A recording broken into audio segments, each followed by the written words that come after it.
Welcome to our fourth of 11 webinars in our 2014 Women in Leadership Executive Speaker Series, with this one specifically focused on women leaders in tech fields.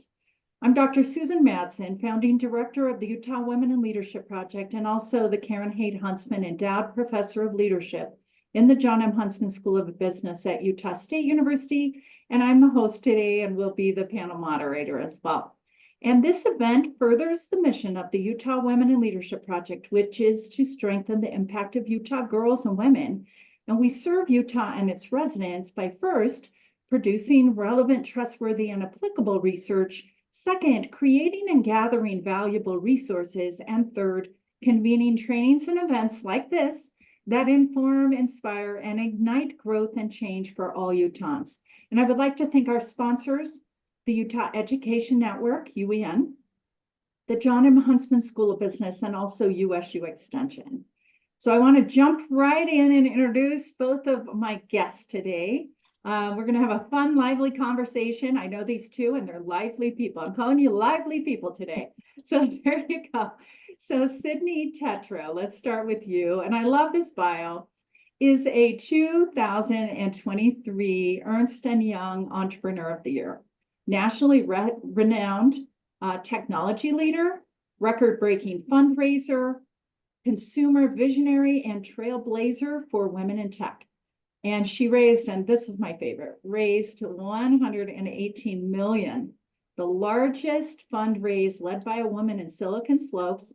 And she successfully turned around the company Brandless from 1.5 million to 100 million in 2 years. That's amazing. And she's also the co-founder and president, many of you might know her from this, of the nonprofit Women Tech Council. And Cyd is a STEM spoke leader in A Bolder Way Forward, which many of you know that the Utah Women in Leadership Project is the backbone organization for that. So welcome, Cyd. It's good to have you here. I'm super happy to be here. Thanks for having me. And then Becki. Becki Wright has worked as a political consultant, a campaign manager, and fundraiser on campaigns large and small across Utah. She received her bachelor's degree from Brigham Young University and her master's of public administration degree from the University of Utah as the David C. Williams Memorial Graduate Fellow. I didn't know that, Becki. That's awesome. Becki champions advocacy work and served on the Utah PTA Legislative Advocacy Committee. PTA does important work, and as a membership director for Friends of Great Salt Lake, and in several other issue advocacy groups. So Becki is also on the Community Council and served as the vice chair of the Planning Commission, and is a board member of Utah Women Run. And she's also the political and civic representation spoke leader, one of them, for the Utah's A Bolder Way Forward. So Becki, so great to have you today. Lovely to be here, Susan. Thank you. And I'm excited about the first question because I think you'll both be very different. And Becki, you started your tech company not that long ago. It feels like a few months ago, but a year, 2 years, I can't even remember. You can tell us more about that. In fact, I'll start with you. So let's start by having each of you give us just some background on your career path. How did you get to where you're at now, Becki? Well, first of all, Susan, it's interesting because my career is not a standard one. I have a large family of 4 kids, and I got my master's degree and immediately was working part-time at home with my kids in a sort of flexible work environment. And advocacy was really just where my heart has always been. So I started getting involved in advocacy with membership and organizations that I really cared about, and then found myself really drawn to politics. I've always been drawn to politics, but as I started re-entering the workforce, found that politics was my bread and butter, which everyone's like, oh, great, we're going to talk about politics. No one likes to talk about politics. I don't like to talk about politics even. I like the political theory and making a difference in the change that exists from that.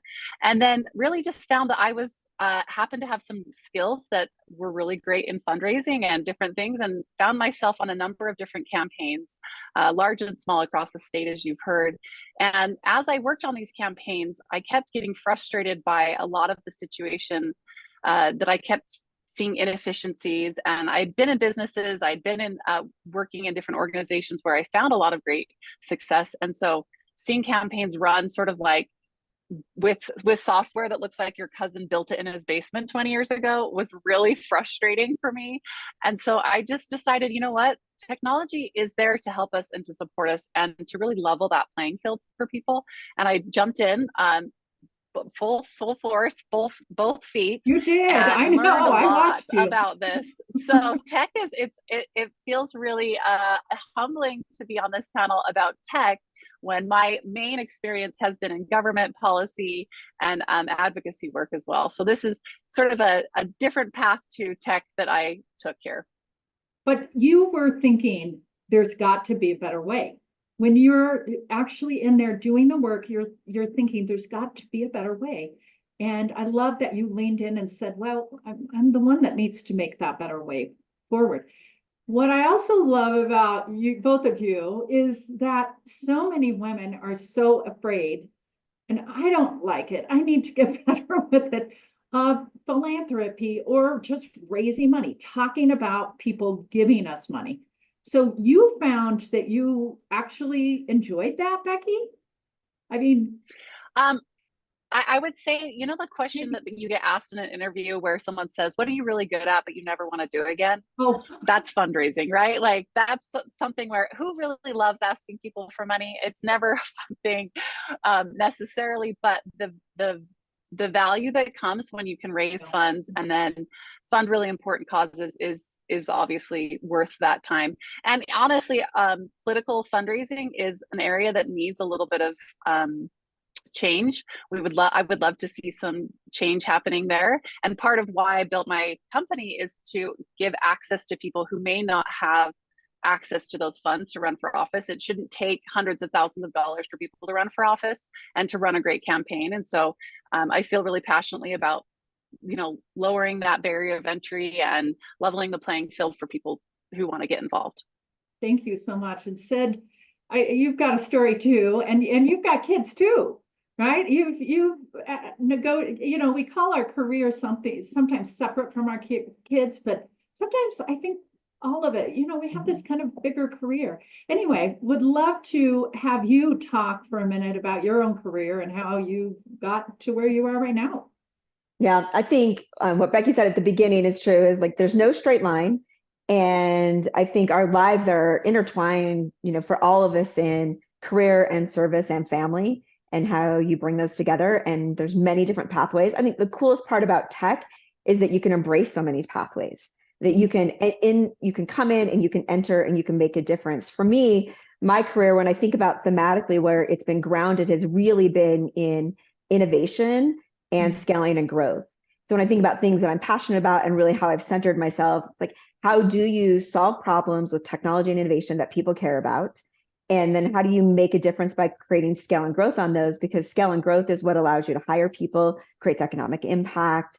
You know, so I've had an opportunity to do everything from things that you mentioned, like Brandless, which was a little bit more in the consumer product space, to, you know, building a company that we built on 3D printing where we could make you Iron Man, which was a super fun company to build. And I'll probably never have that opportunity again to work with the world's largest brands, because we could, you know, literally scan your face. But this opportunity to sit on a stage with a Marvel and a Star Wars and a Major League Baseball and an NFL and Hasbro and Target and Walmart, it was an amazing experience. And one of the things that I really loved about building that company, and then I spent like 6 years at Disney and Imagineering, getting to build technology businesses inside of Disney and spinning them internal to Disney. For me, that was kind of this moment in time that became a big part of storytelling in my career, not just the marketing side, but what it truly means to create transformation inside of how you attract customers. And then, you know, early in my career, I was both on B2B side and B2C side. I've had an opportunity to exit a number of those. I've sold 3 companies into other companies. So I've been in that side of it. I've also had the opportunity to acquire 10 companies in M&A transactions. So there's no, like, I didn't choose after my computer science and MBA to just stay in a developer world. I've really had this thread that's allowed me to go through focusing on customers, focusing on innovation, and just finding ways where my talents could really shine, and then building each step of those. And sometimes in big pivots, like some of those have been business to business worlds, to business to consumer products. But I kind of love that variety. I love this idea that I don't have to sit in just one bucket, and that what you can do is what Becki mentioned, is learn so many things. You can decide that you want to learn how to fundraise and jump into that, or be a salesperson. And all of those are still grounded in this foundation of, learning how to solve problems and how to take those to market. You have such an interesting background. And being, I love what you said though, about it's fun.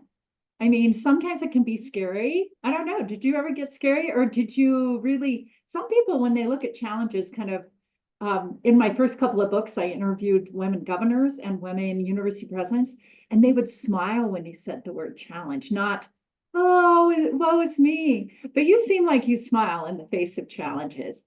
Yeah, that doesn't scare me. But I will say, depending on the challenge that you're headed into or the ask that you're about to make, I do think sometimes you still have the mental conversation of like, okay, just remember, there's no harm in asking. Like, the worst thing someone's going to say is no. Like, you should just go for it, right? Yeah. Because if you fail to ask, or if you fail to step into the challenge, you don't know what's on the other side. And even if you fail, it doesn't really matter, because you learned so much in between. And then like, you actually know what you're supposed to go do next. I think what fear does is just hold us back from getting answers that empower us to move forward. So you just have to jump in. Did you have to get used to, I mean, because you have to get used to failure, right? And politics and everything you did back. I mean, you have to get used to failure. And that's what helps women get more confidence when they get used to failure, and be able to be in that growth mindset. I mean, did you have to shift, or were you just raised that way? Oh, I think you still have to shift. To be honest, there's nothing that makes rejection easy or failure easy. Like, there's not. Like, some days you just walk in and you're like, how did all of those people just tell me no? Like, you still even ask yourself those questions today. Like, am I not good enough to be in that room? Was there someone who could have done a better job? I actually don't think that's right. I don't think it goes away, because the world of fundraising is like 99% rejection. But I think so much of it is defined in your willingness to like get up and keep at it. Yeah. Becki, well, can I add to that? Yeah, I think it's interesting. We're talking about fundraising in this little microcosm of like what we're doing. And most of the people watching this are not going to go out and do a lot of fundraising. Maybe they will. That'd be great. Learn that. It's awesome. But if you're looking at just life in general, entrepreneurship is one of what I'm really focusing on right now, is building and scaling. And Sid has amazing experience in that. And I love to learn from her and others like her. But really, as you look at these challenges, and it's like almost like these guardrails, because all of a sudden you learn something new. You're like, okay, great. This is my edge right here. That means I don't have to go to that edge. And that's taught me something. That's taught me that I can pivot this other way. And then you're going to find another edge. And then all of a sudden that's going to help guide you for another path that you're going to take. So as you look at these challenges or these failures or whatever, we always say fail fast. That's such a, overused term, but really think of it as these opportunities of learning, these guardrails or these paths that is going to be kind of created for you, or that you create as you recognize these different barriers or different opportunities to overcome.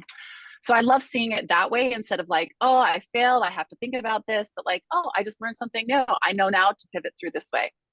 And you have to be conscious sometimes about doing that with your mind, don't you? Because we as women, generally more than men, we do ruminate. And that is, and I have worked with myself, so I don't ruminate too much anymore. I give myself like 2 minutes, maybe 5, for a really big rejection and to ruminate, which means you're spinning. But women can ruminate and just, it shuts them down. But we are drawn to that, but then we have to just move forward. And I've had to consciously just say, okay, I'm moving. Any comments from you two before I move on to the next question? Yeah, No? I mean, I think it's a really important insight. My general philosophy is, you cannot change the past. You can only figure out how to go forward. And so whatever you're faced with today, You obviously want to have like great insights and learning from things that didn't work. But at the end of the day, I remember early in my career, we did this training and the term the guy used is like, it's just the what so. Like you're in a situation now and it is the what so. Whatever just happened, like you can't change it, even though you might think you could if you could go back. And so now the real question is, how are you going to move forward and continuing to make a difference? And I think that's what's really built into the pivot is there's a set of data that's here today. And our number one job is to make progress. It's not to be perfect, but it's to keep moving things forward. And so I think you're right. Like we can't change what happened. All we can do is learn from it and not make the same mistake. And then hopefully you have enough people around you who also made other mistakes so you don't make their same mistakes. And all we're trying to do is just continue to be better as we go forward. I love. And let me add to that. Yeah. Go ahead. And let me add to that. Even just when you're talking about rumination, a lot of times when we are getting into imposter syndrome or we're trying to figure out this is a really hard thing, I'm really fearful of this, it's our thoughts or our perspective of the facts. And so this so what of what Sid's talking about is like, these are the facts. They said no to you. So do they hate you? You can now believe that. You can have a thought about that. You can have a thought about I'm a failure or I don't belong or whatever, but that's not fact. Fact is they said no. There could be a million reasons why they said no. And if you take that on, you're coloring the truth, your own truth, and creating reality that may not actually be accurate. I remember I was 10 years old. I have a sister who's 5 years younger than I am. We were on a bike ride with my dad. We were going up a really tall mountain, got to the top with my dad. I felt so good. I looked back, my sister was way down the hill. And I was like, Dad, Rachel is such a baby. And he said, I don't see her as a baby. How can two people in the exact same situation look at the same person and think totally different things? I see her as a friend. I think of her as a friend. I talk to her as a friend and I treat her as a friend. So therefore, to me, she is a friend.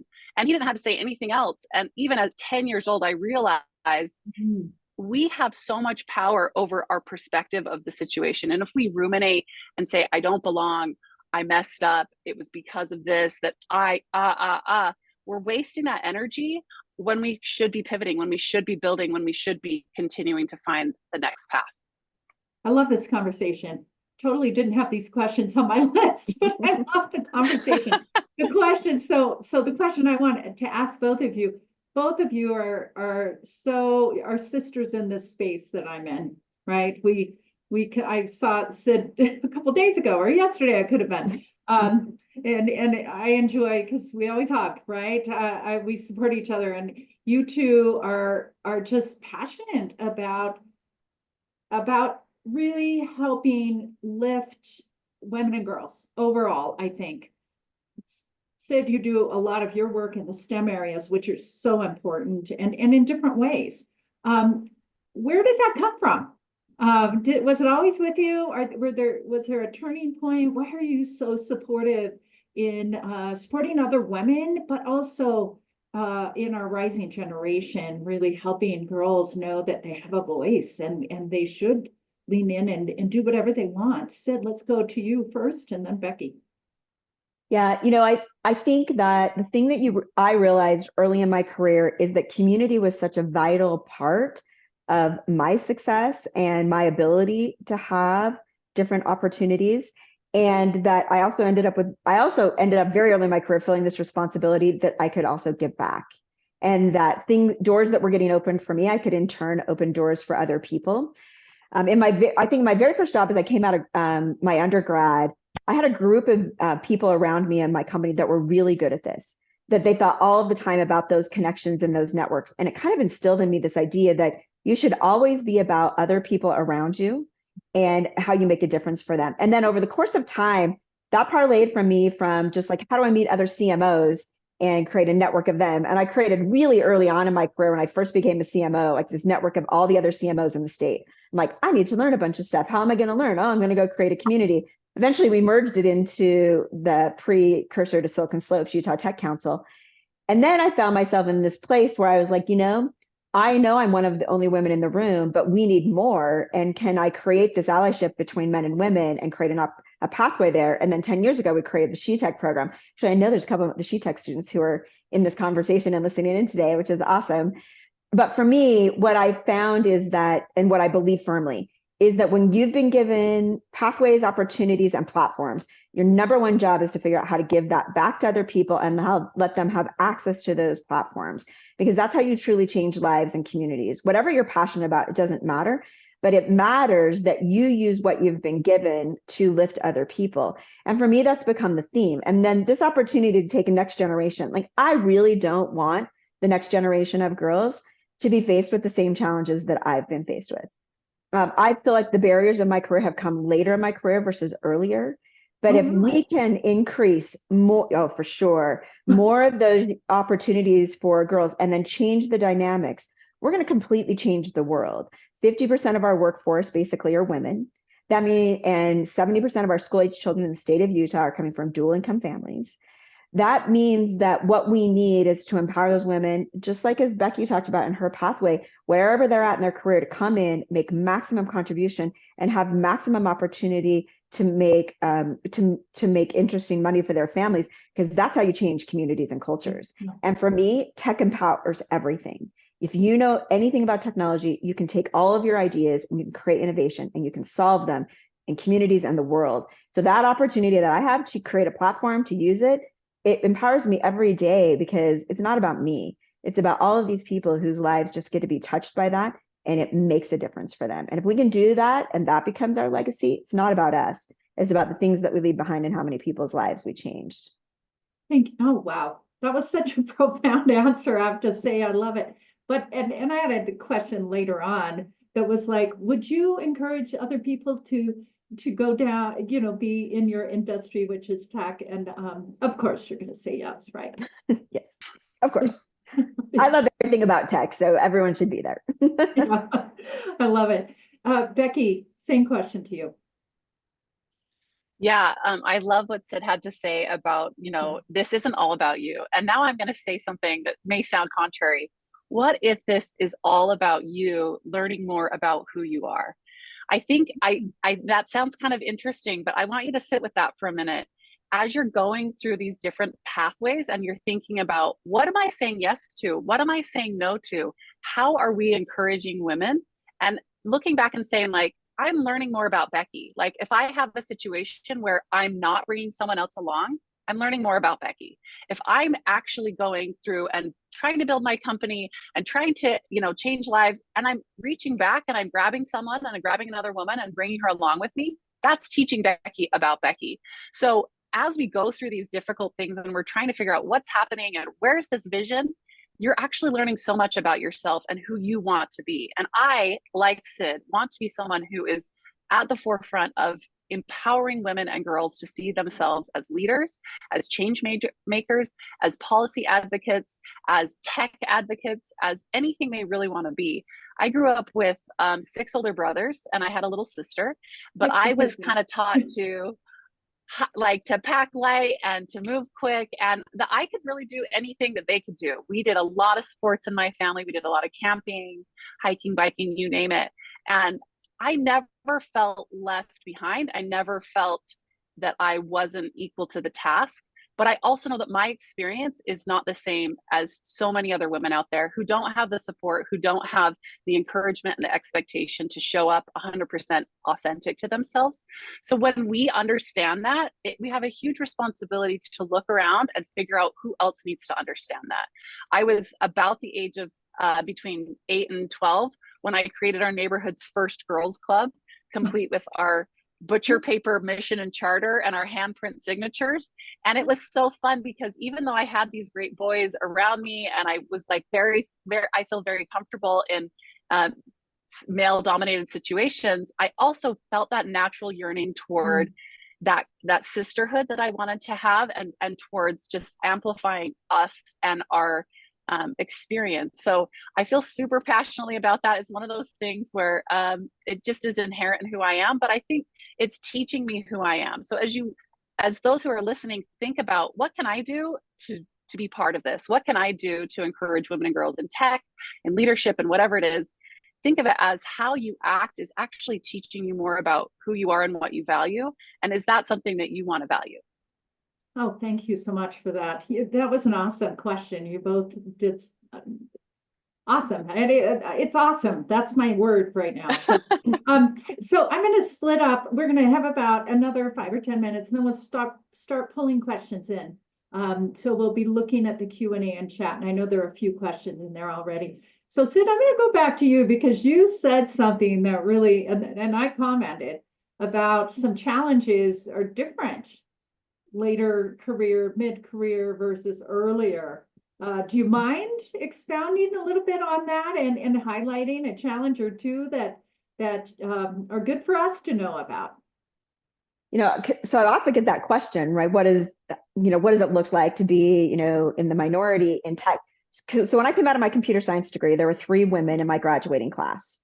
Now, I also happened that I did my minor in dance, and it has the opposite problem. So I kind of had these 2 extreme worlds in my college program.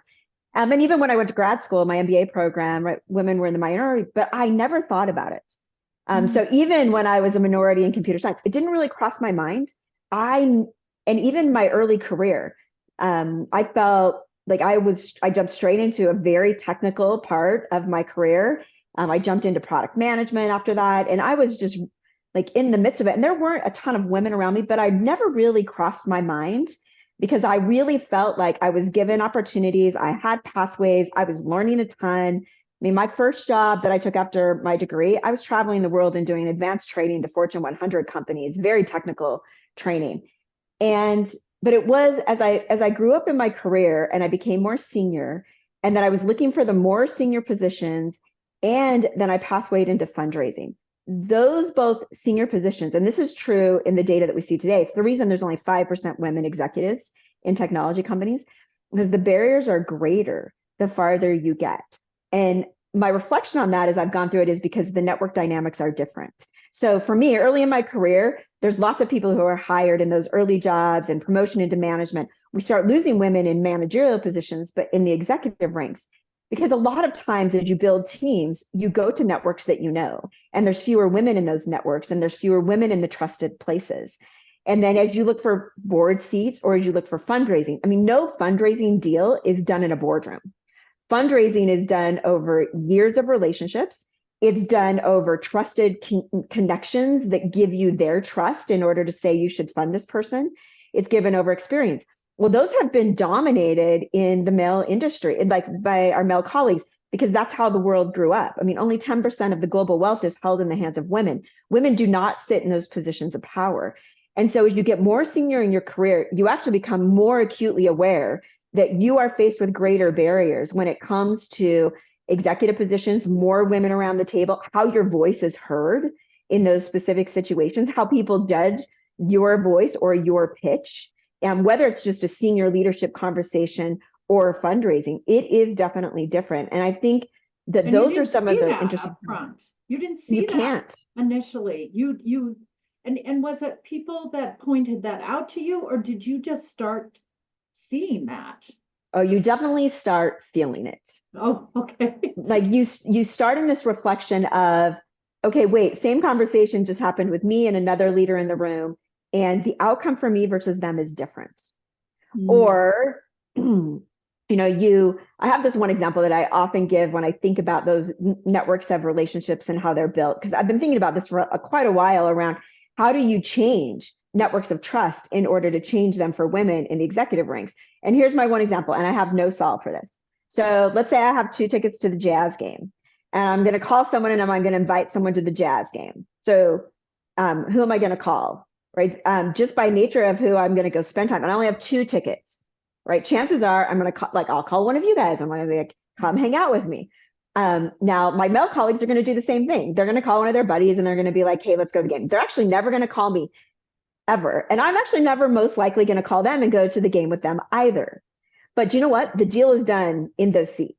So when they show up in those one-on-one situations create relationships that you don't get outside of those conversations. And that is what leads to opportunities in executive positions.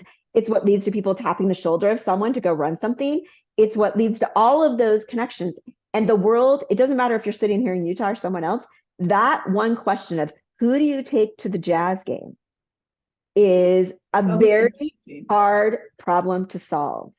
but it is at the crux of the problems that we're facing for how you move more women in. Because it's fine. Everyone's like, let's take a group of people. It's not the same. A group Yes, of because people dynamic. you Right. don't get those conversations. And can I just say, Sid, you're one of the elephants in the room with what you're talking about is the men-women relationship. Because just take a one-man to game is kind of like a date. Right. But Right. it's not Exactly. for men to take men. That's right. Exactly. It's just, and it's not even like just based on our culture here. It's a reality of the world. Like I talk to my friends about this all over the world, and we have the same conversation. And so it's always making me reflect, what situations that can I create where someone trusts me more or trusts other executives more, so that when they think about how to solve this, they're like, I'm going to go tap that person. I never thought about that person, but you know what? And I've found a couple of instances where I've started being way better at creating those. But I think in general, that's one of the greatest issues female executives face is how do I create stronger relationships? Because deals are not done in conference rooms. They are done with relationships of trust that you build outside of them. And Becki, you're nodding through the whole thing. So I was going to say, I was just going to give one question, but I know you've got a few thoughts. So do you want to jump in and share a couple? I'll just add a quick little addition to that. One of the things that I love about Sid and what she's been trying to tackle for years is she's trying to help establish systems and patterns and processes in business that include women. One of the first times that I went to a Women in Tech Council event, she talked about how employers have to look at flexibility in order to engage mothers and women in the workforce. And so we're talking about executive leadership, which is somewhat, different than this. But if we actually attack and look at what are these systems, so the system is you go to the Jazz game. So how can we look at that in a different way? Where can we establish relationships and continue to build these work relationships that doesn't require that really difficult either or that's going to usually exclude women? Can we look at the process? Can we look at opportunities to strengthen those relationships within work times, within, where does that look, what does that look like? And each business can look at that from their own perspective, but really just being aware and cognizant of how it affects women. And I mean, another example of this is there was a special retreat. Sid and I were both at this founders retreat event. And afterward, it was like, there was an experience where you could go jet skiing on this, behind this boat. And the vast majority of people who did it were men. And there's nothing, I like to surf. I like to do those things as well. But in a business setting, it was not something that I felt as comfortable doing with people that I was networking with. I'm going to get up there and, be in a swimsuit behind a boat. And how are we considering these things, and where can we include just more of a different way of looking at those processes? Oh my gosh, this is such an awesome discussion. I know people that are listening are really finding some what joy, I would say, in the conversation, but some good meat as well. There is a question, and Becki, I'm going to go to you with this. Someone asked, can you talk more about your shift into the world of tech? You were in politics, other areas, and then made that. The question really is, what knowledge, skills, education, and Sid would have some comments about this too, are helpful in thinking about shifting your career into tech? Becki? Yeah, this is a great question. And I think I sort of combine it with my shift into entrepreneurism, because that obviously starting my own business and joining tech is kind of involved. And we all inherit things that we don't build or create. So we get to look at those opportunities and say, what is the existing layout? I am inheriting a tech situation, an entrepreneur situation, and I'm entering this, and I didn't build this, I didn't create this. So how can I navigate that? And one of the best ways, this is just a little tip that I figured out, is there are gatekeeping words that we don't know. So and people don't inherently try to do this, but as you are entering any new field, any new industry, there are acronyms, there are words, there are phrases, there are the lingo, the slang that people use is automatically creates sort of a wall between where you are and trying to enter that. So my trick was anytime anyone said something I didn't know, I would literally just write it down, Google it, and create like almost like a vocabulary for myself where I needed to know the language. I needed to be able to speak the language. I needed to understand what they were talking about. And maybe they weren't inherently trying to push me out, but it is very much something when you're entering a field that can feel overwhelming. So look at tech and say, what are the terms? What did I hear again? Or what is that thing? I don't know what it is. I'm going to figure it out, and then figure that out. And then you'll know what to say or how to speak to that. So those terminology that was a first thing for me. The second thing that was really helpful for me as a shift into tech is to look at the examples that are around me. So again, I'm on this panel with Sid, who is one of my heroes and one of my favorite people. She's a fantastic CEO and leader in our community and nationwide. But just talking with someone, not as like if I come up to Sid and I say, "Oh, Sid, like, can you help me? And I'm just like this lowly person," or if I just talk to her like a normal human being would want to be talked to, you can build that relationship and that network in a really authentic way. So showing up as yourself and showing up with people as who they are, and not really trying to create that distance of how you are speaking to them is another way. So having those good mentors, having that good terminology, and then as we talked about before, just really recognizing those guardrails, those problems that come, and saying like, oh, that's not the right way for me right now. So I'm going to move and I'm going to pivot to this other way. And I'm going to figure this out, and be really comfortable with ambiguity and comfortable with understanding that you're learning it as you go. On my gravestone, it's going to say, pretending she knew what she was doing. Like, I mean, we're all figuring it out, and that's okay. That's part of that process. Thank you so much for that. Excellent. So this is a basic question, but I haven't asked it yet in our series, and we're at 4. And I know you both answered this question to other groups, so we don't want to take too long either. But Sid, let me go to you on this. What do you see as the benefits for having women in leadership? I mean, so there's two sides of this answer, right? One is the data already shows that when you have women on boards and in that C-suite, companies outperform in revenue and profits. There's actually no question about if that's true. So the data already supports that. It's also true that you have to have more than one. So if you only have one representation of, say, women in the room, it doesn't actually change the dynamics.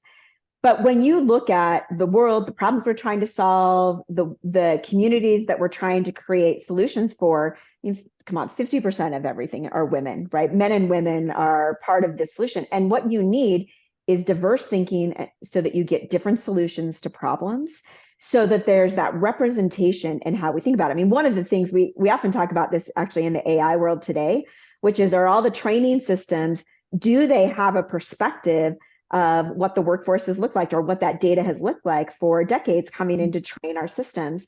But women just provide just a different perspective. They solve problems differently. They think of conversations differently. And when you look at your leadership teams, you have to have that dynamic in order to create great outcomes. And the data says it, but also the team dynamics say that when you do it. But I do think Becki said, something interesting when you think that I agree with, which is, I also think women think about leadership differently. I also think they think about the constructs of business differently, because this idea of like flexibility, right? I have only looked for jobs in my career where I felt like I could be a mom and build my career.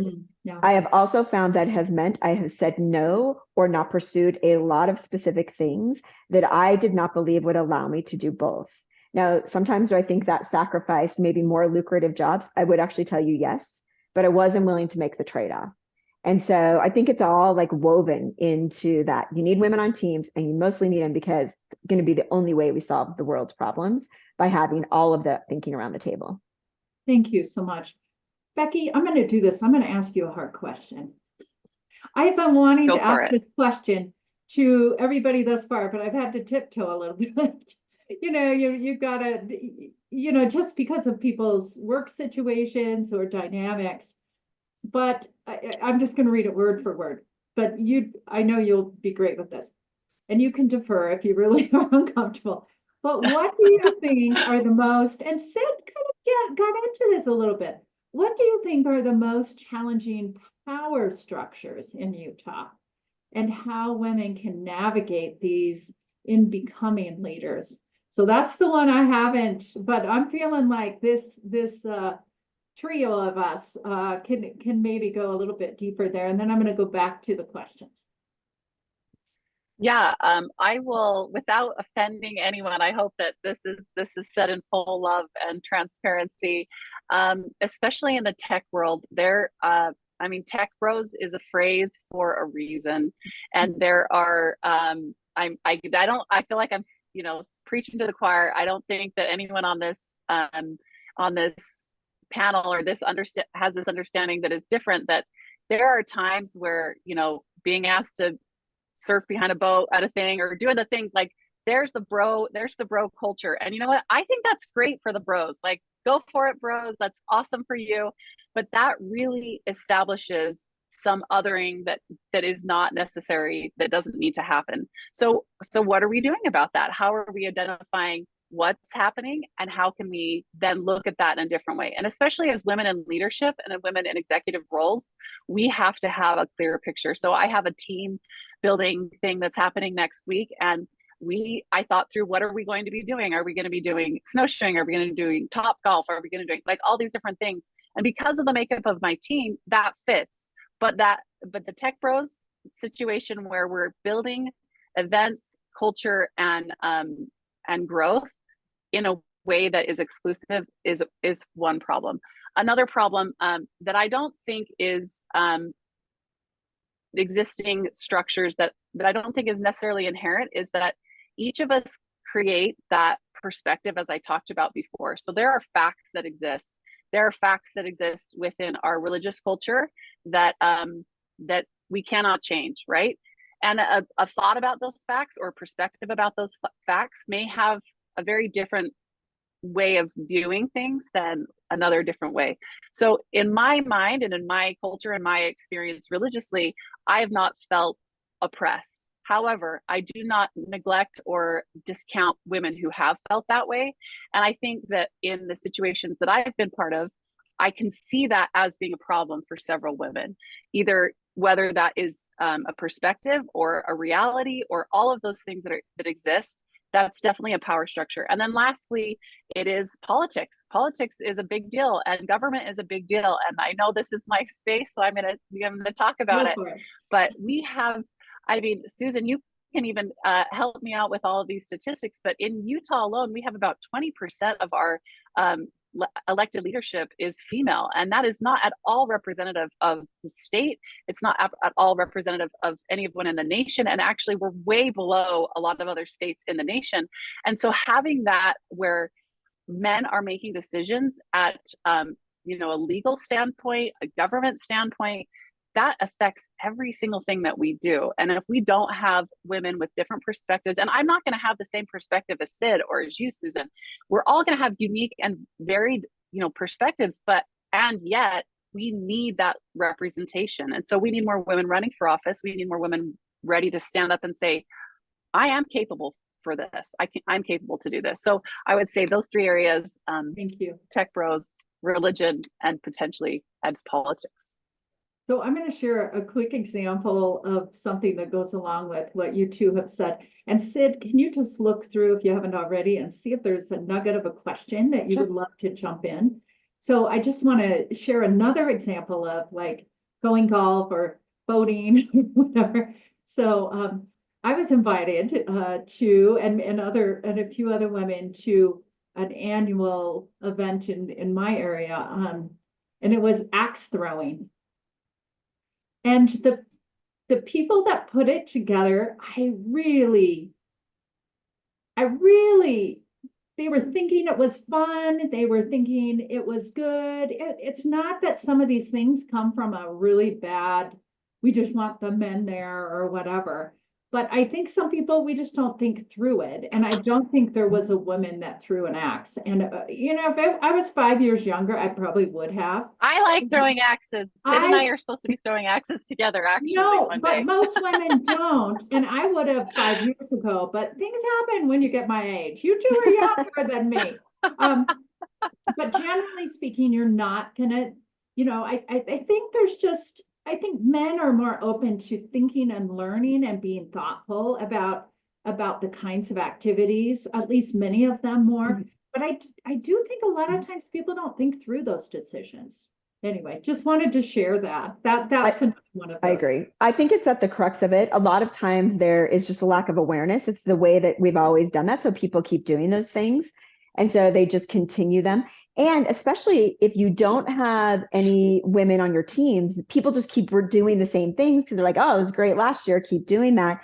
And so you're not really thoughtful. I mean, the way that you have to change power structures is in really thoughtful approaches to changing things, which takes work. And people actually hate work because it's way harder to do that than do what we used to do. And Just that check the list, check the box. exactly, you're like, hey, we're supposed to do this. And so I think that happens. You know, there's an interesting like series of these questions that are kind of centered on tangents from what we're talking about here, because there is a reality, right? In tech, the companies, 95% of them in leadership are still run by male colleagues, which means that you have to create connections and allyship and better conversations and better awareness. And other people have to be open to that with men. Like that is required. I mean, I've always said from the Women Tech Council side, like there's always this underground conversation of like, the companies that women shouldn't go work for. Like women talk about that. It's not published, but it is known based on those cultures. But there are also a lot of great leaders who have been very open to the conversations and have changed and even acknowledged, like, I was kind of a crappy leader then, and I'm becoming more aware now. But it's a big, big shift. And so I think we have kind of three dynamics going on. One is if the trust networks are how you get into power and we have challenges being one-on-one, how do you change that and make it acceptable?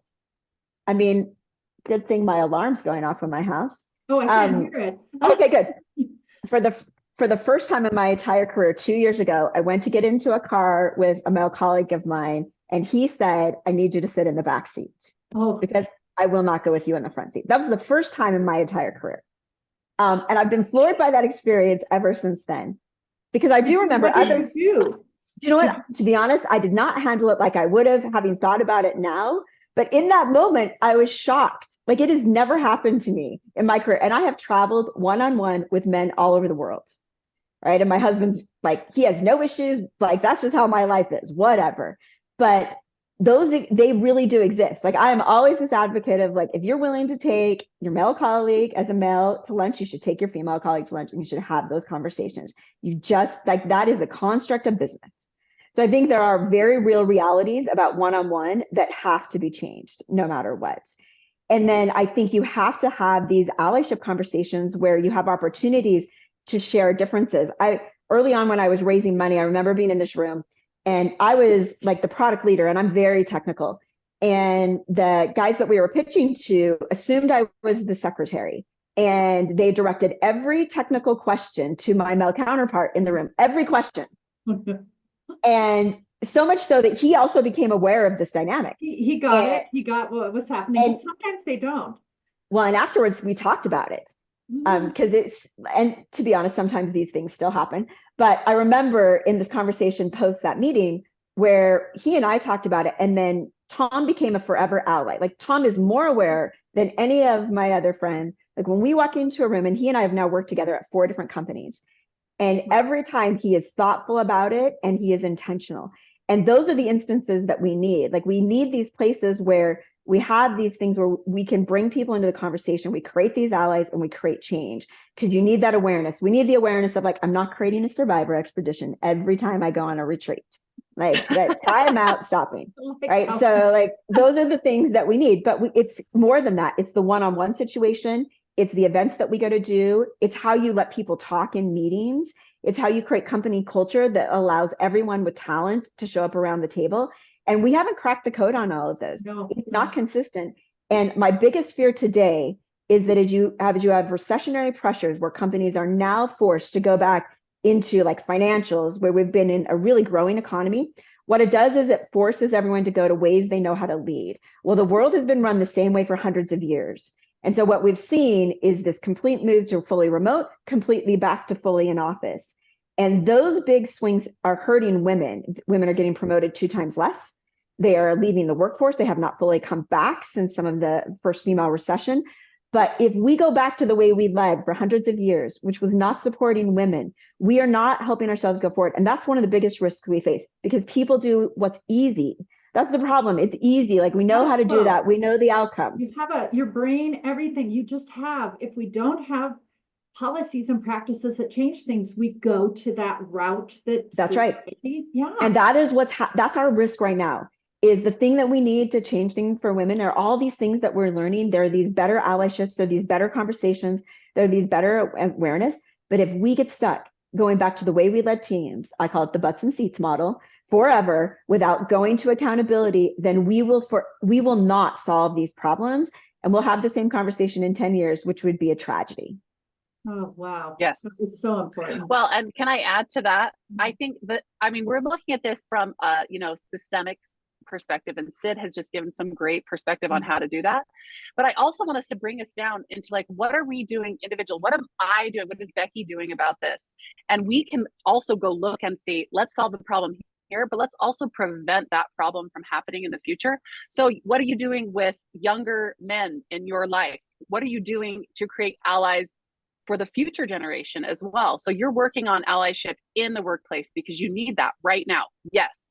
But also look forward and say, am I giving my son a book with a strong female lead? Am I encouraging any men in my life that are younger to talk through some of these difficult things, or just to tell them how I'm feeling about this situation, or to say, like, wow, how do you think she might have felt about this other situation? Having those conversations little at a time in our communities, in our homes, in our schools, in building that next generation is really critical as well, because we have to address the problem now and in the future. I was just going to say, like, we're talking a lot about some of the constraints that exist in the ecosystem. I think there's a lot of great things. Yes, also. there are. Yeah. World, the world that we live in today as a tech ecosystem doesn't look anything like it did 20 years ago.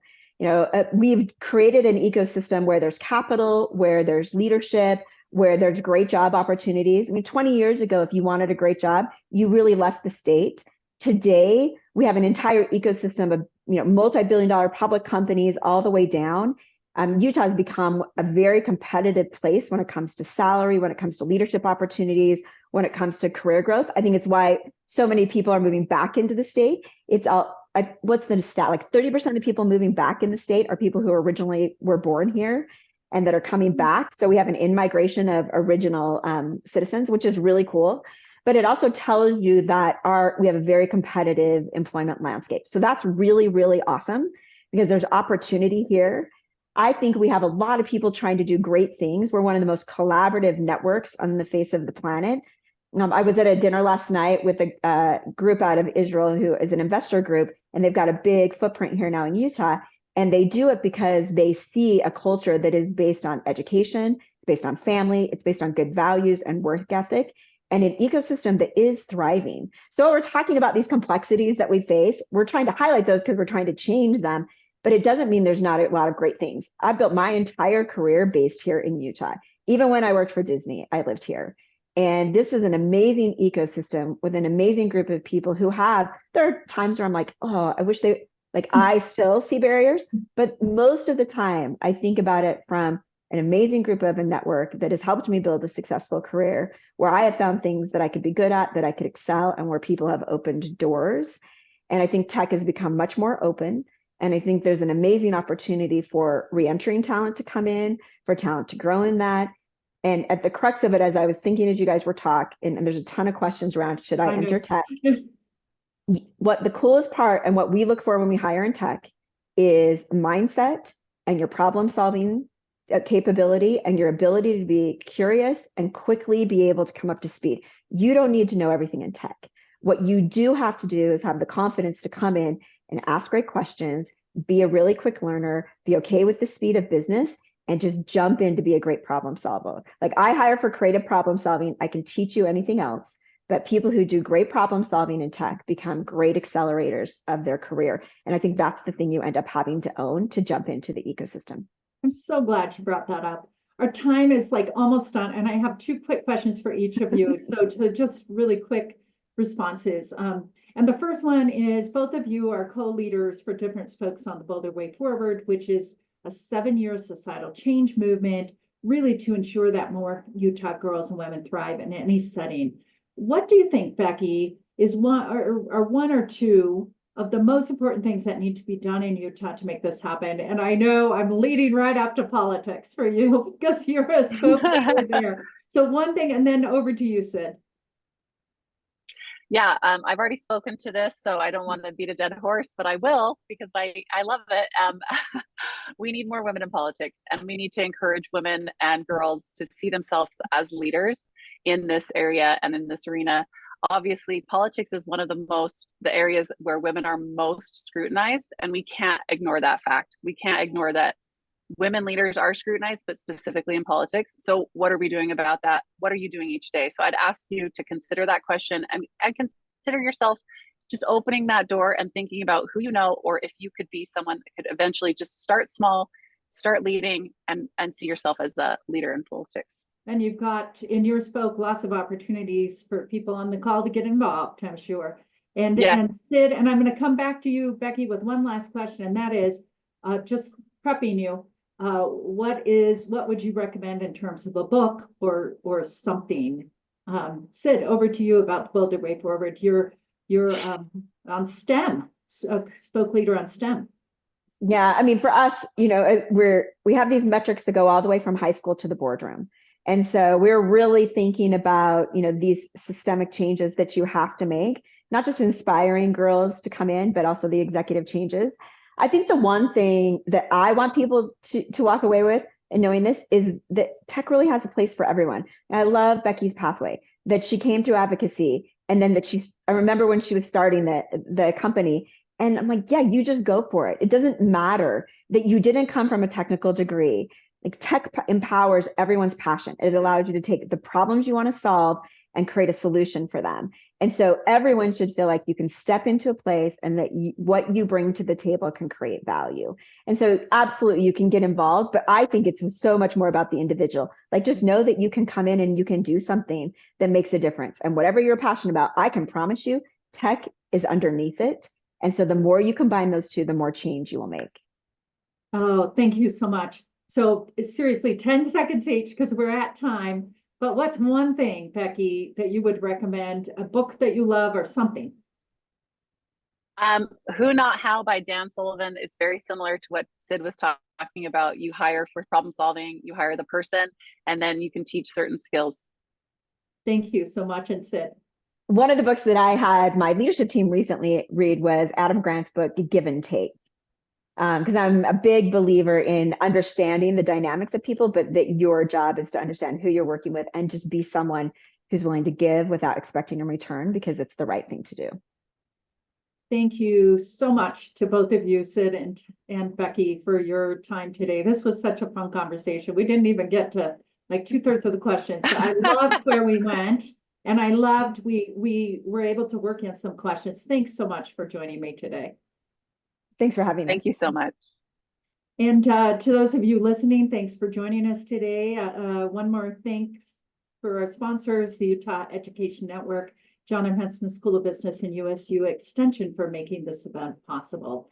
And we have more events. The next one is January 29th on non-traditional fields, and then January 31st in news media. So thanks again for joining us. Have a wonderful rest of your day.